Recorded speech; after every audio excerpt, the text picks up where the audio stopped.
Hello, good afternoon, and welcome to the Agenda, Equality Maine's weekly live broadcast. If you're watching on Facebook or YouTube, feel free to use the chat to let us know where you're watching from and what questions you have. A Equality Maine staff member is monitoring and will make sure to get your questions to us. My name is Elissa Miller. My pronouns are she and her, and I'm the SAGE program assistant here at Equality Maine. And I'm Jake Karras. My pronouns are he and him, and I'm the Grassroots Advocacy Coordinator at Equality Maine. And as always, we're joined by our interpreters, Meryl Troop and Stephanie, and we are very grateful to have them here. Before we get into the topic of today's show, there's a lot of news coming out from around the country that we wanted to share. Jake, did you want to take the lead on that? Yeah, thanks, Elissa. Like Elissa said, there has been a lot of movement around the nation, not a whole lot here in Maine recently, but certainly around the country. The first one that made a lot of headlines this week was that a bill to restrict gender-affirming medical care for transgender youth has advanced in Arkansas. Earlier this week, the Arkansas Senate passed HB 1570, and the bill is now headed to Governor Asa Hutchinson. The bill passed the Arkansas House earlier in March. Now, this bill would bar trans youth from accessing gender-affirming medical care, and it's the first of its kind to pass in state legislatures.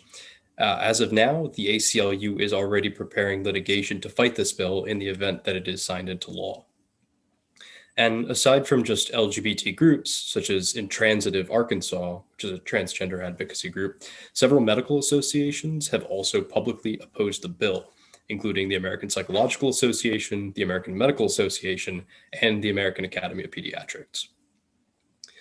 Another interesting news item from earlier this week was that a group of LGBTQ students at Christian colleges have filed litigation against the Department of Education. This certainly appears to be an effort to put some pressure on legislators to move on the Equality Act. 33 LGBTQ current and former students from Christian colleges have filed a class action lawsuit against the DOE. They've alleged that their treatment on campus was discriminatory and unconstitutional, given that these universities ultimately receive public funding.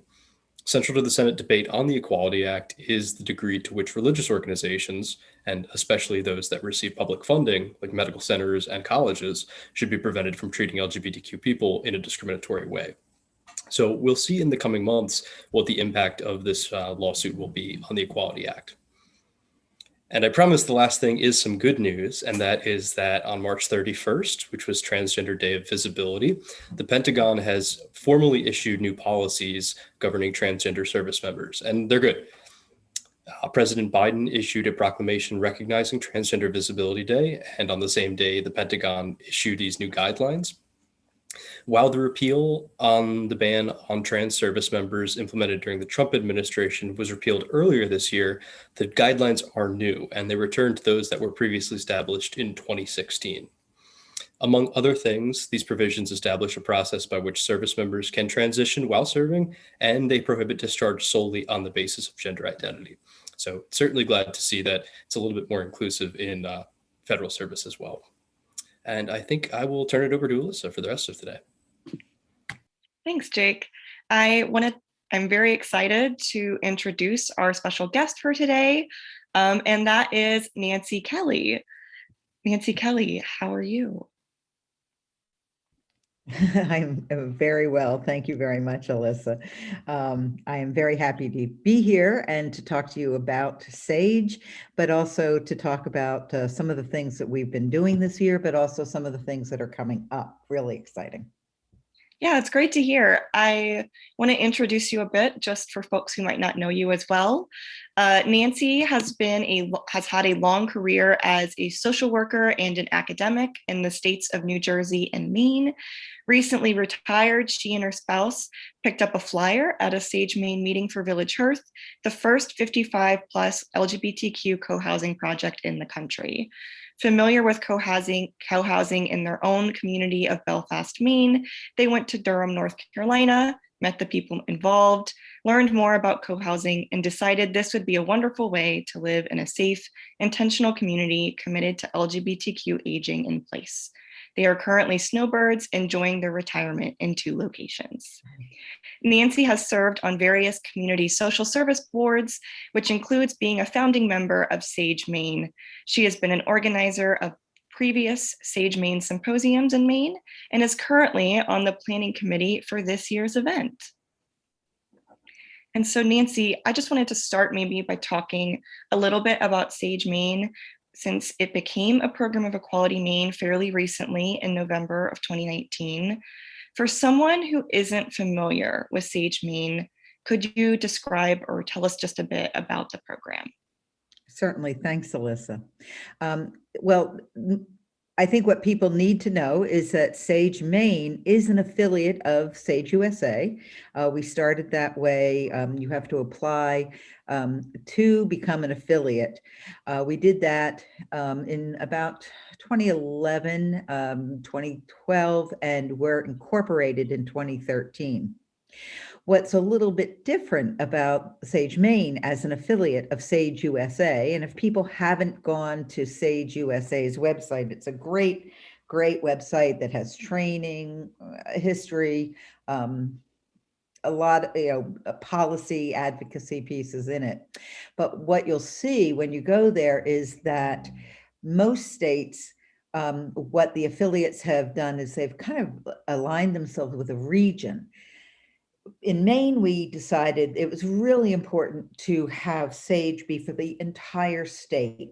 So it's not just SAGE Portland or SAGE Bangor, but actually really look at SAGE from the top of the state all the way down to the bottom. And by doing that, it has become a very kind of organic growth. So if somebody in a town, there's a group of people that want to get together and do some things and call themselves SAGE, they contact us, but they can organically kind of develop and then contact SAGE and say, hey, you know, we'd like to be SAGE Damariscotta. And that's how it kind of got started around the state. Now, we also had a board of directors, and that again was statewide representation, making sure that we had gender parity, and also looking at the three kind of prongs of what SAGE stands for. And so it stands for socialization, looking at getting people together, having events where people can get to know each other and enjoy each other. And I'll talk about isolation a little later. The second piece is education.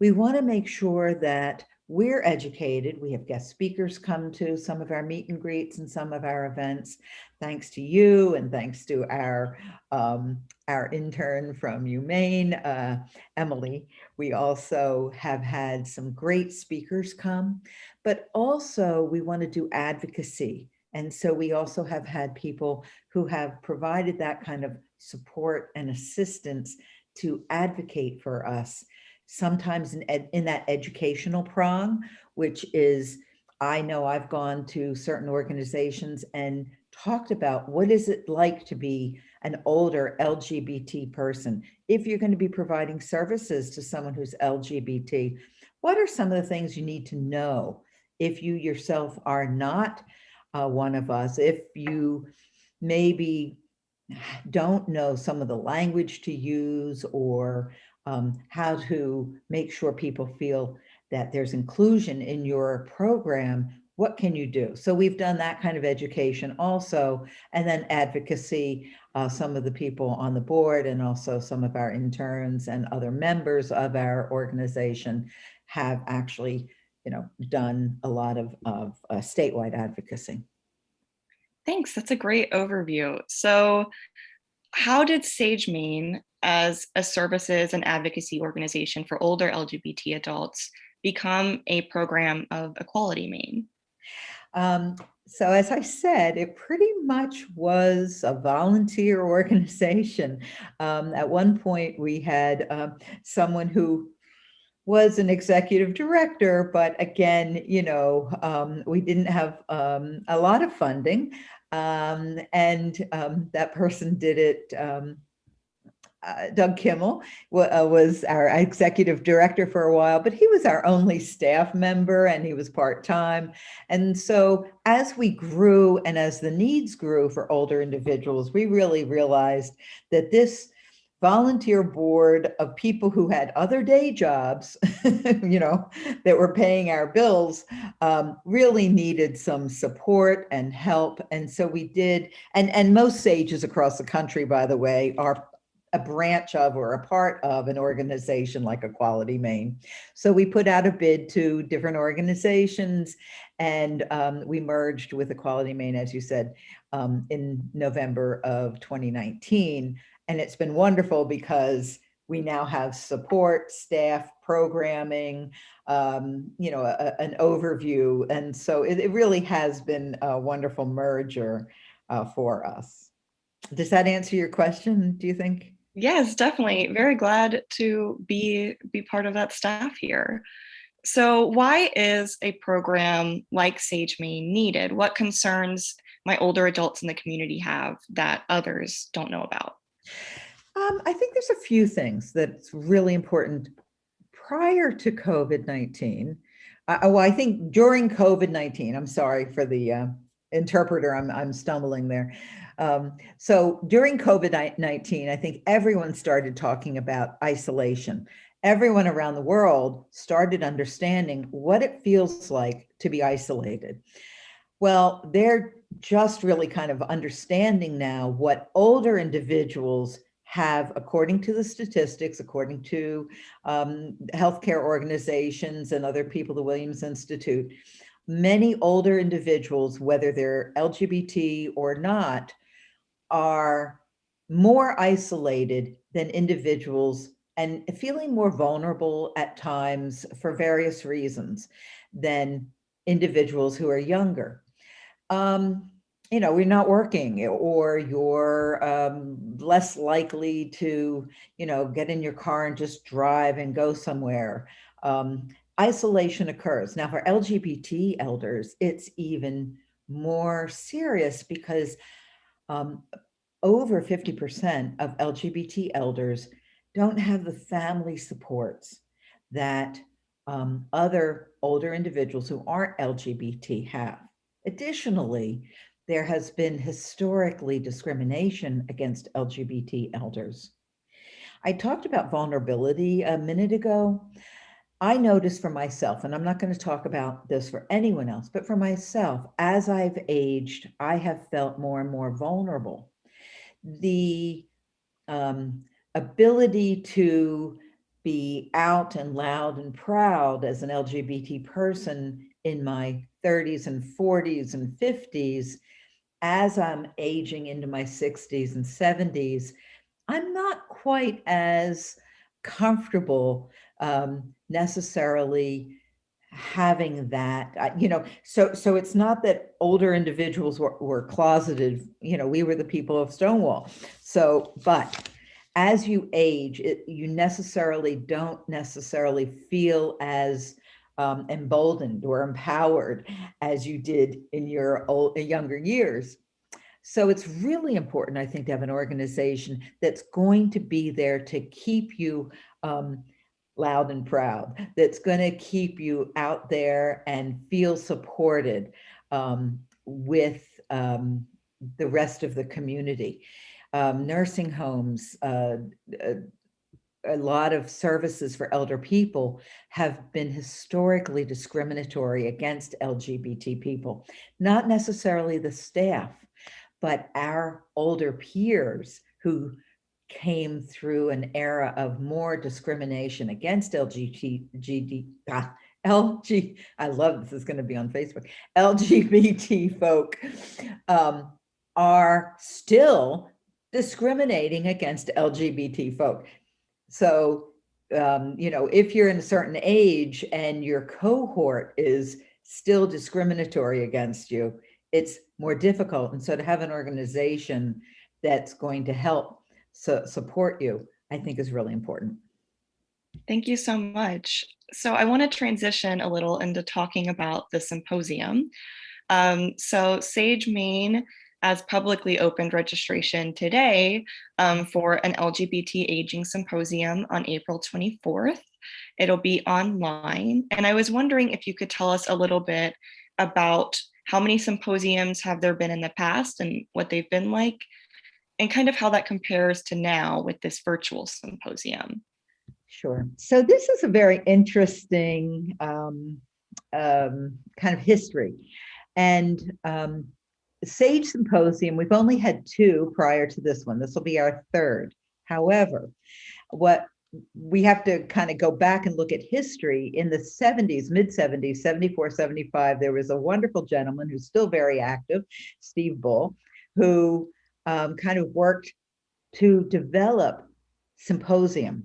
And it was just known as Symposium.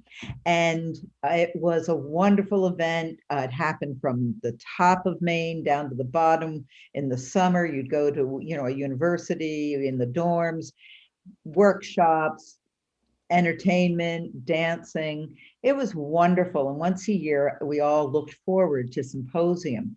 It lasted for a good 20, 25 years. And for various reasons, we were really pushing Maine Won't Discriminate, and people were doing other kind of political work. It kind of disbanded. And then in the mid 2000s, I tried finding the exact date. I think it's about 2007. We were able to, or he, well, not we, he or the organization, the group of people got together and had one last symposium in Rockland. Very interesting, and why this is a long story, but I'm getting to the point, is that this was multi-generational, people from all different ages attended. But if you look at the history, the people that kind of were the solid group were from the 70s, 80s, and 90s. Well, they said, well, let's have a workshop on aging, LGBT aging. And they gave us this little room thinking 5 or 6 people would go to that workshop. Over 50 people signed up for that workshop. They had to move us from this little tiny room into the auditorium and break us into 2 or 3 groups within the auditorium. It was unbelievable. And it's really not unbelievable when you think about, who used to go to Symposium and that interest group. The Maine Community Foundation was very supportive, and they said, we'd love to see more of this. So that kind of was the birth of SAGE Maine, that along with some other things. And then we started, as I said, incorporated in 2013. It did take us till about 2017 to develop something called SAGE Symposium. It was wonderful. It was in Augusta, Marilyn Gallucci, Jess Maurer,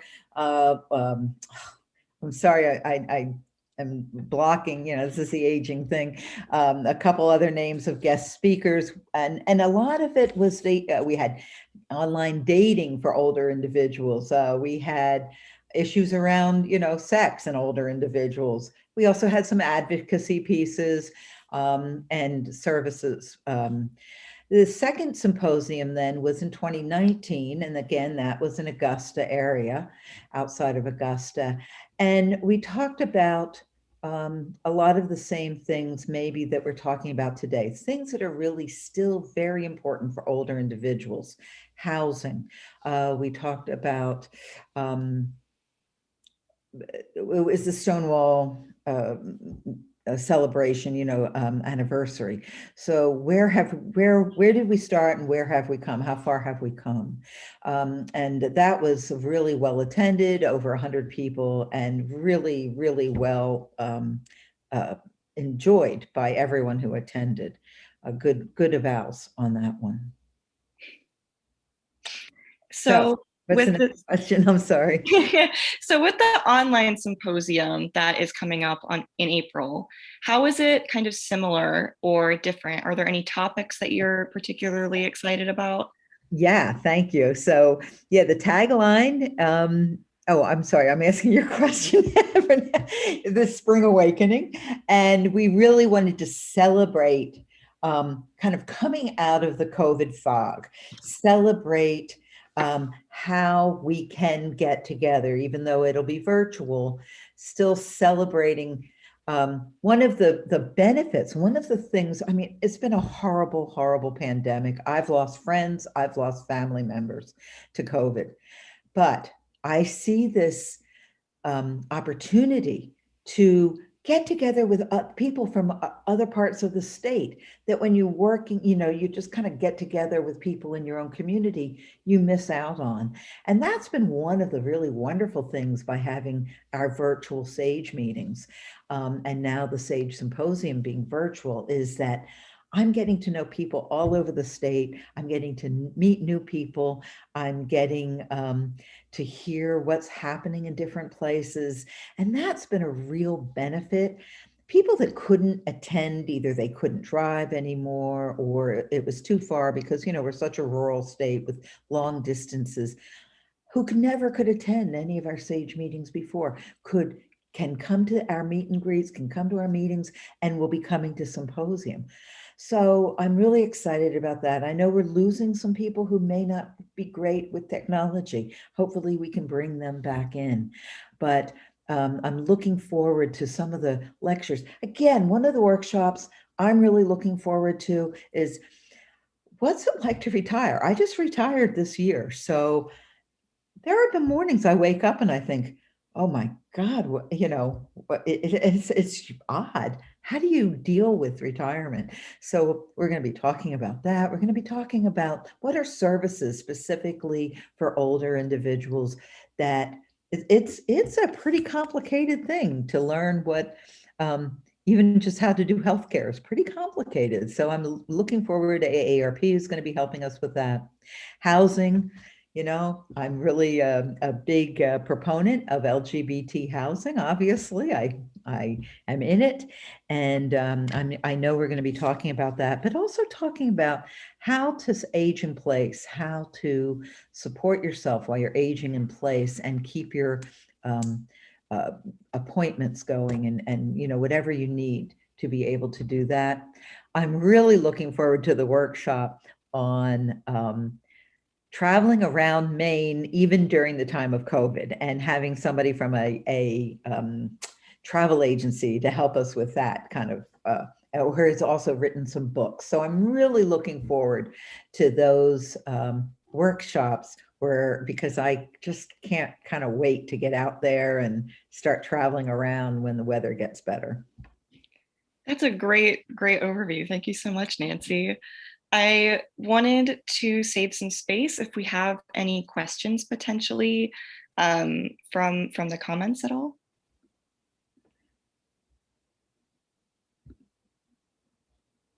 Well, it seems like we may not have any questions. So hopefully everyone feels really confident about everything we're saying.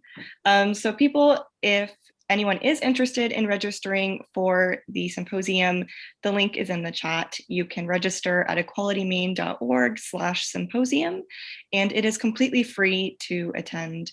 It'll be on April 24th from 9 to 2, and there will also be a evening happy hour just to get to know everyone at the symposium on the evening before. So that is everything from us today. Thank you so much for joining us for the agenda, and we will see you next week.